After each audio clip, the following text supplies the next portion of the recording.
Hello friends, మీరు ఎప్పుడైనా ప్రాఫామ్ trading చేసినప్పుడు ఒక్కొక్క ప్రాఫామ్స్ ఏంటంటే మనకి కన్సిస్టెన్సీ రూల్ అని చెప్పేసి చెప్తారన్నమాట. అంటే కన్సిస్టెన్సీ స్కోర్ అంటారు. అంటే మీ ట్రేడింగ్ ఖాతాలోని మీకు వచ్చిన లాభము అది మీకు అదృష్టవశాత్తు వచ్చిందా లేదా రియల్ ట్రేడింగ్ వల్ల వచ్చిందా అనేది దీనిలో మీనింగ్ మాట. కన్సిస్టెన్సీ రూల్ అంటే అది ఎలాగ ఏంటనేది మీకు క్లియర్గా చెప్తాను. ఇప్పుడు సపోజ్ మీరు $10,000 అకౌంట్ మీరు ఛాలెంజింగ్కి ఫేస్ చేస్తున్నారు. మీకు 10% టార్గెట్ పెట్టాడు బ్రోకర్. కన్సిస్టెన్సీ రూల్ అనేది 20% పెట్టాడు. అంటే మీకు $10,000 మీద మీ ప్రాఫిట్ టార్గెట్ అంతా $1,000.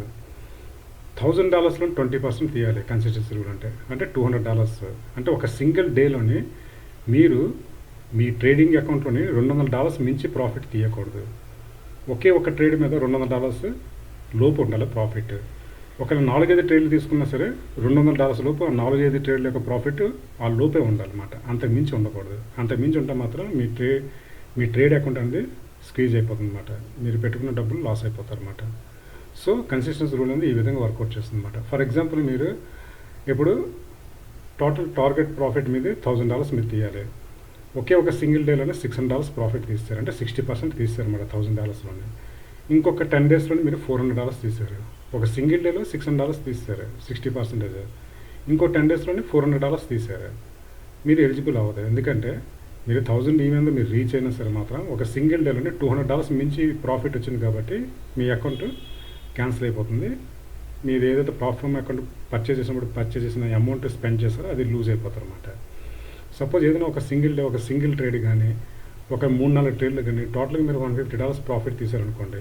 ఇది $1,000 నుండి $150 అంటే మనకి 15% అవుతుంది. అంటే బిలో 20% లిమిట్లోనే ఉంటుంది అన్నమాట.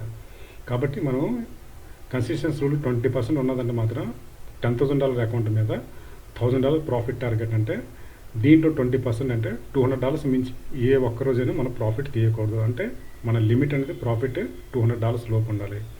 ఒకరు కానీ బ్రోకర్ అదే ప్రాఫామ్ అకౌంట్ కంపెనీ కానీ మనకి 10% కన్సిస్టెన్సీ చెప్పింది అనుకోండి, అప్పుడు $100 మించి ఏ సింగిల్ డే మనం ప్రాఫిట్ తీయకూడదు.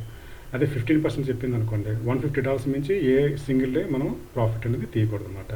ఇది కన్సిస్టెన్సీ రూల్ అనేది ఈ విధంగా అప్లికేబుల్ అవుతుంది. కొంతమంది బ్రోకర్స్ వచ్చి కన్సిస్టెన్సీ రూల్స్ ఏమి చెప్పరన్నమాట. అటువంటి బెటర్గా ఉంటాయన్నమాట. సో ఒక్కొక్క బ్రోకర్ ఒక్కొక్క డిఫరెంట్ రూల్స్లో ఉంటుంటుంది. ఇది రిస్క్ డిస్కౌంట్ చదవండి. ఇది అందరికీ సూటబుల్ కాదు ప్రాఫామ్ account. Thank you for watching this video.